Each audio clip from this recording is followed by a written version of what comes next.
الخير عليكم شافت معكم في لا بي جي دبليو 2015 en exclusivité هاك جديد l'interview تاع فريد مولان لو بريزونتاتور تاع لو جي دي جي في sur canal après l'équipe du dimanche قاعد نسهروا له على بالي alors donc نقصروا معاهم بعد نولي لكم bonsoir Fred. Eh, ça me fait plaisir, je vous connais pas, j'ai pas vu votre émission, il faut m'envoyer un lien là que je puisse voir ça quoi. Ok, c'est déjà en tout cas sur les réseaux sociaux à partir d'aujourd'hui. En fait, on a fait un lancement à la Michael Bay quoi, sur tous les réseaux sociaux. Dès qu'on rentre, on fait le montage, on t'envoie tout ce qu'il faut. Très bien. Alors, dis-moi Fred, j'allais dire wesh araïk Fred.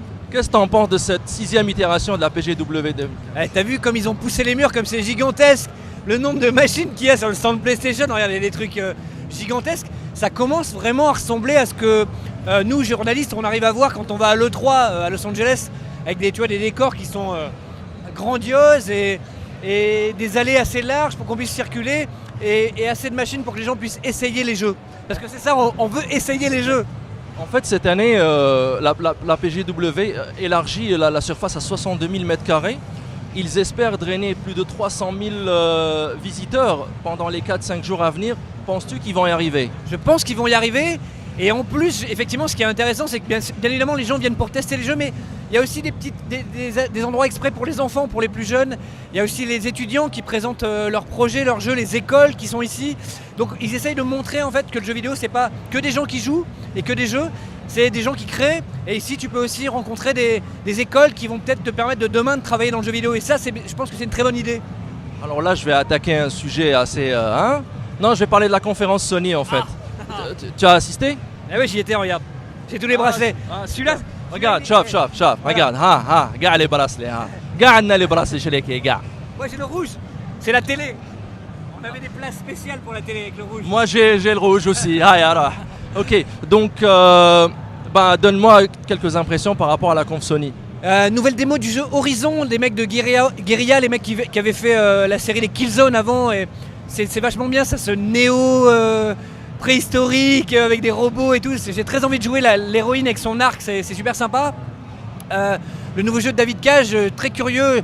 J'adore personnellement les productions David Cage. C'est des jeux un peu différents. C'est le seul jeu auquel ma femme est capable de jouer parce qu'elle a du mal à jouer aux jeux comme les Call of, etc.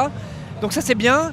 Le nouveau jeu de Michel Ancel, bravo les Français là. Wild, ouais, c'est magnifique, c'est féerique. Mais il sort quand Wild? Il n'y a pas de date, c'est ce qu'on aimerait, savoir.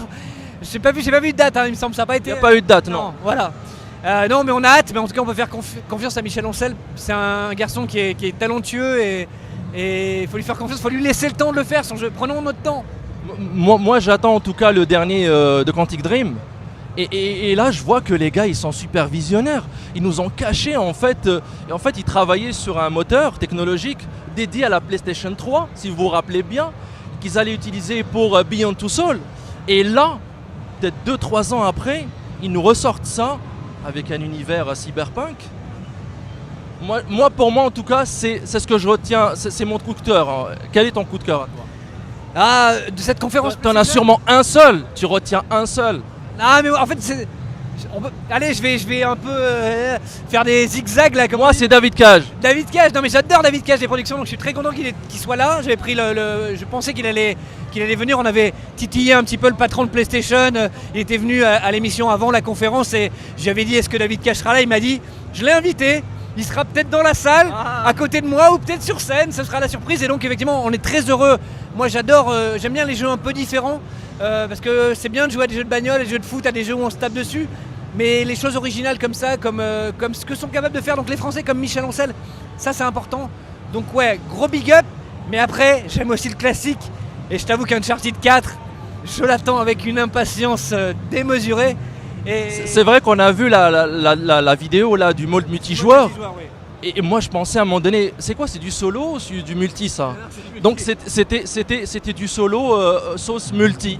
C'est ça. Est-ce que c'est ça ce que tu as? C'est la même chose? Ça se rapproche pour ceux qui ont joué à Uncharted 2 ou 3 en multi, ils ont essayé de peaufiner leur mode multi qui était déjà bien pensé, qu'ils essayent de mettre à jour de manière régulière, ils écoutent beaucoup les joueurs et je pense qu'ils vont nous faire un best-of de ce qu'ils ont réussi à faire avec tous leurs jeux, les modes multi. Donc je pense que là aussi, non seulement le solo va être à mon avis énorme, mais là tu vois même en ce moment, bon là je me suis mis sur sur Assassin's Creed, que j'ai presque terminé.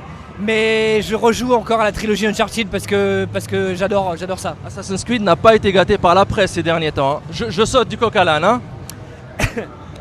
Effectivement, on a un peu changé la tapisserie cette année après Paris, Londres. Je prends moins, je joue le jeu, je vais le Tu finir. as commencé à jouer? Je l'ai presque fini là, je suis au dernier chapitre. Je suis un petit peu déçu effectivement, mais je joue quand même. Alors je râle, mais je joue. Déjà, si tu voulais le comparer à Unity, qui a eu un lancement catastrophique, Chaotique, ouais. voilà, avec plusieurs gigas de mise à jour, là, Assassin's Creed Syndicate ne bénéficie que d'un seul giga en patch Day One. Donc moi, je me dis, on va s'amuser cette fois, on va plus râler par rapport au framerate, etc. On va se concentrer sur l'histoire. Mais la presse, j'ai remarqué que c'est par rapport à l'histoire qu'il a été mal noté. Effectivement, je pense que là aussi, peut-être qu'Ubisoft doit travailler ses scénarios un peu mieux. C'est un peu le fouillis, c'est pas très clair. Alors c'est vrai que on parlait d'Uncharted avant, c'est très clair. C'est des aventuriers, ils partent découvrir un trésor, l'histoire est simple, les personnages sont charismatiques. J'avoue que là, il y a tellement de... C'est un peu comme The Watch Dogs en fait. L'histoire est très confuse, il y a plein de méchants différents. On sait plus où on en est, c'est un petit peu dommage effectivement sur du côté de l'histoire.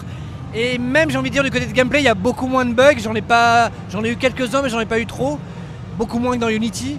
Mais il y a encore des moments où tu es en train de courir sur les toits et des fois tu t'accroches à un truc et c'est pas... Il y a encore là aussi des petites déceptions, c'est pas aussi simple. Une dernière, tu permets? À quoi tu joues en ce moment? Et bien je te dis, j'en suis en train de terminer Assassin's Creed.